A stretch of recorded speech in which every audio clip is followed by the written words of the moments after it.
Sa video nga po na ito ay maghahanap tayo ng mga pang-ulam sa ating pananghalian. At syempre mga diskarting pang malupitan na dito nyo lang matatagpuan. Yung ating mga panlahok na walang kamatayan na saktong-sakto dito sa ating pang-ulam. Okay. At ito na nga po yung mga layas yan. Bali dalawa nga lang pala kami dyan para masolo namin yung pang-ulam. Sulo pero dalawa. Ano yun? At ito na nga po, sabi ko sa kasama ko ay bilisan mo na at baka tayo abutan ng pananghalian. Yung dala nga pala namin dyan ay kaldero lang tsaka yung pana. Siyempre di mawawala yung bigas. Ano ka ba? Walang bigas sa gubat. Habang naglalakad nga ako dyan, napaisip ako, sino ba taga-video sa atin? Ay basta, wag mo nang pansinin yun.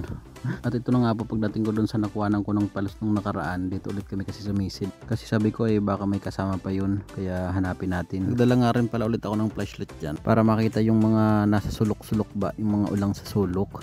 At sa bandang dito nga po ay nakaisan agad ako. Minsan nga napapaisip ako sa sarili ko sobrang galing ko ba talaga mamana? Ayan nga po yung nahuli ko dyan, kaso medyo maliit pa siya. Yan mga klaseng ulang na ganyan ay hindi naman talaga lumalaki yan. At dito nga po ay nakakita naman ulit ako ng isa. Yan na naman siya Sabi ko parang dumadami natin, nahuhuli natin. Sadyang magaling lang talaga. Paano hindi gagaling? Pagkarami-rami yan dyan. Dito kasi sa amin, basta sipagan mo lang lagi, tapos yung baga lagi ka lang dyan sa ilo, ay talagang hindi ka mawawala ng pang-ulam. Bukod pati sa fresh ka lagi, masarap pa yung ulam mo.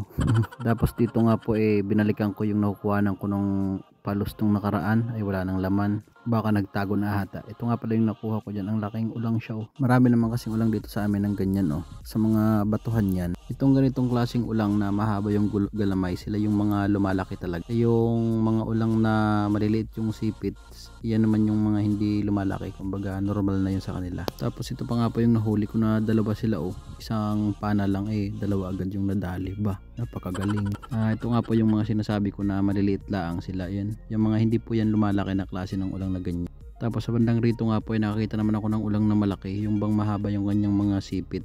Isip-isip ko pa nga lang dyan sabi ko mukhang sasarap pa yung ating pananghalian. Yan nga po pala yung mga ulang na malaki yung isang galamay yan ganyan yan. Hindi yan nalaki yung mga ganyang klase ng ulang. Pagkaalam ko nga sa ibang lugar yung mga ganitong ulang ang mamahal daw ng benta niyan. Pero dito sa amin basta lang ang huli ka lang makakaulam ka na. At dito nga po ay umahon na ako kasi naubos ko na. Hindi mo maubos yun. At sa bandang rito nga po ay nakakarami na kami. Sabi ko nga sa kasama ko okay na ata tong huli natin kasi baka mamaya din natin maubos, sayang lang naman, diba? At sa bandang dito nga po ay naghanap na kami ng magandang spot, kaso iba yung nakita namin, bago yan. Ito yung gulay sa gubat na kung tawagin sa amin ay bago. Sabi ko saktong-sakto talaga to sa ginataang ulang mamaya, panglahok talaga ito. Sabi ko bilisan mo na at baka abutan tayo ng may-ari.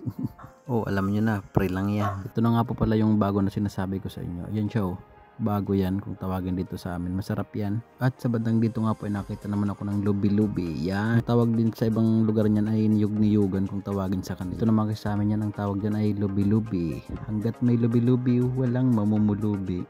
Ano yun? At sa bandang dito nga po ay habang naghahanap kami ng magandang spot na pwede namin paglutuan ay nakakita na naman ako ng mga pwesto ng ulang. Kapag kaganyang mga pwesto nga po na para bang hindi na ganong nagalaw yung tubig, tsaka medyo malalim at may mga batuhan, ay nako, alam mo na, may ulang talaga yan. Kapag mga ganyang spot kasi talagang malalaki yung mga ulang dyan. Kita nyo ang lalaki, diba? At ang kagandahan pa naman kasi dito sa ilog sa amin kasi hindi siya ganong nalabo. Halos mga puting buhangin naman kasi yung ilalim niya, kaya hindi siya ganong lumalabo kahit na nililiguan mo na. At syempre nasisiri mo pa ng paulit-ulit.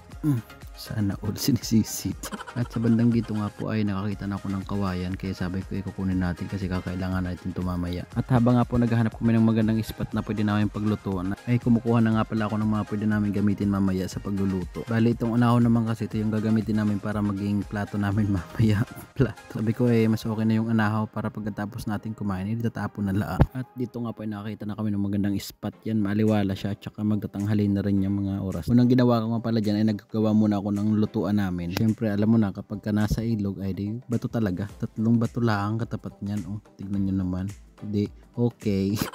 At sa dito nga po ay inuna ko agad yung kanin namin para maluto na. Kasi sabi ko habang nagpapainin tayo ng sinaing ay mag-prepare na tayo ng ating mga gagamitin. At ito na nga po pala yung kasama ko, nagbabalat na siya ng nyug para sa gagamitin naming gata mamaya. At ito na nga po pala yung mga ulang namin na huli kanina. Yan, bali nililinisan niya na rin yan. Tapos ako naman ay nililinisan ko na yung mga gulay na nabili natin sa Panabi. Nabili. Tapos ito na nga po pala yung purpose ng kawayan na kinuha ko kanina. Bali ginawa ko siyang kudkuran ng nyug. O diba? Ang galing. Ito naman talagang kadalasan ginagawa namin kapag napunta kami ng bundok. At ito na nga po pala yung sinaing natin kanina. O diba? Pati puwit ng kaldero luto na. Sabi ko sa dami nito para tayo nakabang inasal nito. Anli. At ito na nga po pala yung ating lulutuin ngayon. Ang tawag nga po pala sa luto na ito ay timarima. Ano yun? Tiradang mabilisan, resultang masarapan. Timarima. Corny Norte. O diba, mukhang masarap naman. Tsaka masarap talaga yan. Tignan mo naman. Sa ulam pa lang kala mo galing malunod. Hindi mo pa natitikman yung ganito, no? Rich kid ka kasi.